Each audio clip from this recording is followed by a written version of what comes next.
ನಾನು ಅಂದೆ ಅವ್ರಿಗೆ ಮೊನ್ನೆ ಹಿಂಗೆ ಅಂದಿದ್ದೀನಿ ರೀ, ನೀವು ಸರ್ಕಾರಿ ನೌಕರರ ಕಾರ್ಯಕ್ರಮಕ್ಕೆ ನಾನು ಕರೆದ್ರೆ ಹೆಂಗಿದು ಅಂತಂದೆ. ಅವರು ಅದಕ್ಕೆ ಬರ್ಬೇಕು, ನೀವು ಮಾತಾಡಿದ್ದಕ್ಕೆ ಬರ್ಬೇಕು ಅಂತ.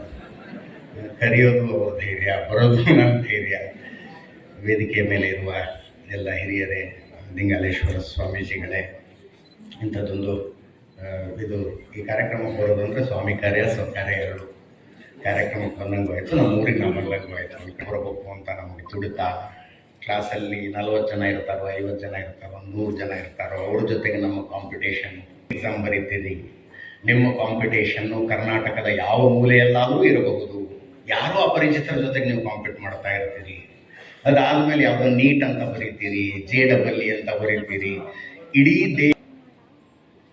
ಗೌತಮ್ ಅದಾನಿ 550 ರೂಪಾಯಿ ಕಿಸೆದಾಗ ಇಟ್ಕೊಂಡು ಗುಜರಾತ್ನಿಂದ ಮುಂಬೈಗೆ ದುಡ್ಕಂಡು ತಿನ್ನೋದಕ್ಕೆ ಅಂತ ಬಂದಂತಹ ಮನುಷ್ಯ ಇವತ್ತು ಆತನ ಹೆಸರು ಪಾರ್ಲಿಮೆಂಟ್ನಲ್ಲಿ ಚರ್ಚೆ ಆಗುತ್ತೆ. Is it not an inspiration? ಭಾರತದಲ್ಲಿ ಮಾತ್ರ ಈ ದುರಂತ ಶ್ರೀಮಂತರಾದವರನ್ನ ದ್ವೇಷಿಸುವ ತಂದೆ ಸಾಯಿ ಸತ್ತೋದ್ಮೇಲೆ ಆನ್ಲೈನ್ ಡೆತ್ ಆದ್ಮೇಲೆ ಆನ್ಲೈನ್ ಮೂಲಕ ಶವ ಸಂಸ್ಕಾರದಲ್ಲಿ ಬರುವಂತ ಒಂದು ಕಲ್ಚರ್ ಜಾಸ್ತಿ ಆಗ್ತಾ ಇದೆ. ಅದೆಲ್ಲಕ್ಕೂ ಮುಂದುವರೆದ ಭಾಗವಾಗಿ ನಾನಿವತ್ತು ನೋಡ್ಕೊಳ್ಳೋಕೆ ಬಿಸಿ ಇದ್ದೀನಿ. ನನ್ನ ಹೆಂಡತಿ ಮಕ್ಕಳ ಜೊತೆ ಜೀವನ ಮಾಡೋದೇ ಕಷ್ಟ ಆಗಿದೆ. ನಿಮ್ಮನ್ನ ವೃದ್ಧಾಶ್ರಮಕ್ಕೆ ಸೇರಿಸ್ಬಿಡ್ತೀನಿ, ಪ್ರತಿ ವರ್ಷ ಅಮೌಂಟ್ ಕಳಿಸ್ಕೊಡ್ತೇನೆ, ನೀವು ಅಲ್ಲಿ ನೆಮ್ಮದಿಯಾಗಿರ್ರಿ ಅಂತ ಹೇಳುವಂತ ವ್ಯವಸ್ಥೆಗಳು ಇವತ್ತು ಜಾಸ್ತಿ ಆಗ್ತಾ ಇದೆ. ಬಹುಶಃ ಇದು ಒಳ್ಳೆಯ ಬೆಳವಣಿಗೆ ಅಂತೇಳಿ ಯೋಚನೆ ಮಾಡಿದ್ರೆ ಖಂಡಿತ ಇದು ಸಮಾಜಕ್ಕೆ ಒಂದು ಕೆಟ್ಟ ಸಂದೇಶವನ್ನು ಕೊಡುವಂಥದ್ದು. ನಾವೆಲ್ಲ ಪ್ರಜ್ಞಾವಂತರು, ಬುದ್ಧಿವಂತರು, ಇಂಟೆಲೆಕ್ಚುಯಲ್ಸ್ ಇದ್ದಾವೆ. ಎಲ್ಲೋ ಒಂದು ಕಡೆ ಈ ವೃದ್ಧಾಶ್ರಮಕ್ಕೆ ತಂದೆ ತಾಯಿಗಳನ್ನ ಸೇರಿಸೋದೇ ಆದ್ರೆ ಮುಂದೆ ನಿಮ್ಮ ಮಕ್ಕಳು ಕೂಡ ಅದೇ ಪರಿಕಲ್ಪನೆಯಲ್ಲಿ ಮುಂದುವರಿತಾರೆ. ಹಾಗಾಗಿ ದಯಮಾಡಿ ಯೋಚನೆ ಮಾಡಿ, ಎಷ್ಟೇ ಕಷ್ಟ ಆಗ್ಲಿ ನಿಮ್ ತಂದೆ ತಾಯಿಗಳನ್ನ ಮಾತ್ರ ವೃದ್ಧಾಶ್ರಮಕ್ಕೆ ಸೇರಿಸಬೇಡಿ ಎನ್ನುವಂತ ಒಂದು ಪ್ರಾರ್ಥನೆಯನ್ನ ಈ ಸಂದರ್ಭದಲ್ಲಿ ತಮ್ಗೆ ಹೇಳಲಿಕ್ಕೆ ಬಯಸ್ತೇನೆ.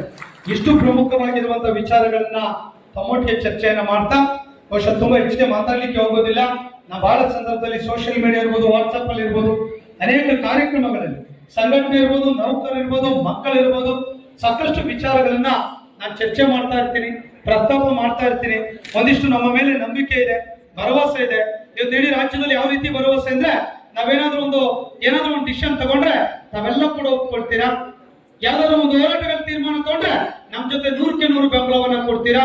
ಆ ರೀತಿಯಾಗಿರುವಂತಹ ಒಂದು ಶಕ್ತಿ ಈ ರಾಜ್ಯದಲ್ಲಿದೆ. ಬಹುಶಃ ನಾನು ಬೇರೆ ಬೇರೆ ರಾಜ್ಯಗಳಲ್ಲಿ ಇರುವಂತಹ ಸರ್ಕಾರಿ ನೌಕರ ಸಂಘಟನೆ ನೋಡಿದೆ. ಅಲ್ಲಿ 2-3 ಸರ್ಕಾರಿ ನೌಕರರನ್ನ ರೆಪ್ರೆಸೆಂಟ್ ಮಾಡುವಂತ ಸಂಘಟನೆಗಳಿದೆ. ಆದ್ರೆ ಕರ್ನಾಟಕದಲ್ಲಿ